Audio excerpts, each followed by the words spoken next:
Big breaking చూస్తున్నాం. IPL విజేతగా Kolkata Knight riders ఆవిష్కరించింది. మూడోసారి ఐపీఎల్ ఛాంపియన్ గా కోల్కతా నైట్ రైడర్స్ కప్పును కైవసం చేసుకుంది.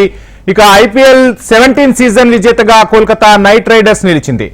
మూడోసారి ఐపీఎల్ విజేతగా నిలిచి సరికొత్త రికార్డును సృష్టించింది. సన్ రైజర్స్ హైదరాబాద్ పై కోల్కతా ఘన విజయం సాధించింది.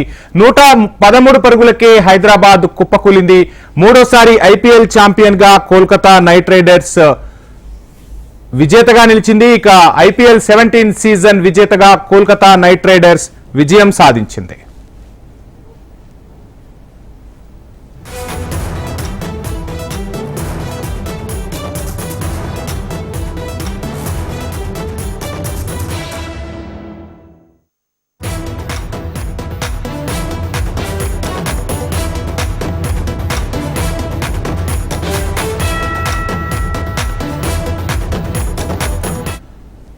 బ్రేకింగ్ చూస్తున్నాం. ఐపీఎల్ 17 సీజన్ విజేతగా కోల్కతా నైట్ రైడర్స్ నిలిచింది. ఫైనల్లో సన్ రైజర్స్ హైదరాబాద్ పై కోల్కతా ఘన విజయం సాధించింది. చెన్నైలోని ఎంఏ చిదంబరం స్టేడియంలో టాస్ గెలిచి బ్యాటింగ్ ఎంచుకున్న హైదరాబాద్ 18.3 ఓవర్లలో 113 పరుగులకే కుప్పకూలింది. టాప్ ఆర్డర్ వైఫల్యం బ్యాటింగ్ ను దెబ్బతీసినట్టుగా తెలుస్తోంది. చివర్లో కెప్టెన్ కమిన్స్ 19 బంతుల్లో 24 పరుగులు చేయడంతో సన్ రైజర్స్ స్కోర్ కనీసం 100 పరుగుల మార్కును దాటింది.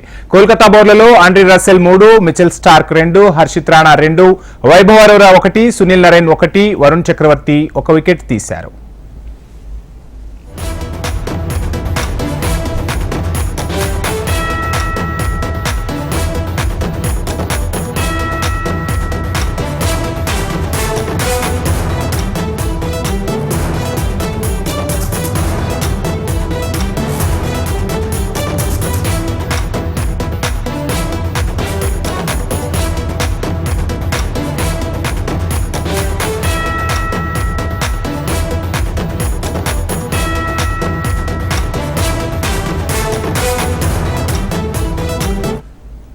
ఐపీఎల్ 17 సీజన్ విజేతగా కోల్కతా నైట్ రైడర్స్ నిలిచింది. ఫైనల్లో సన్ రైజర్స్ హైదరాబాద్ పై కోల్కతా ఘన విజయం సాధించింది. మూడోసారి ఐపీఎల్ టైటిల్ ను కైవసం చేసుకుంది కోల్కతా నైట్ రైడర్స్.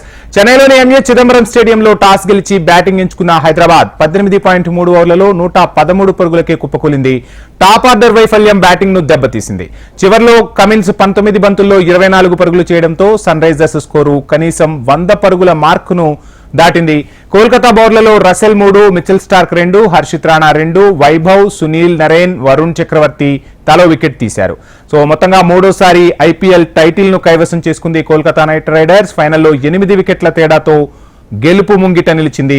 10.3 ఓవర్లలోనే టార్గెట్ ను ఛేదించింది కోల్కతా నైట్ రైడర్స్. హైదరాబాద్ పై 8 వికెట్ల తేడాతో భారీ విజయాన్ని నమోదు చేసుకుంది. ఐపీఎల్ 17వ సీజన్ విజేతగా కోల్కతా నైట్ రైడర్స్ ఆవిర్భవించింది. ఐపీఎల్ విజేతగా మూడోసారి కోల్కతా నైట్ రైడర్స్ కప్పును కైవసం చేసుకుంది.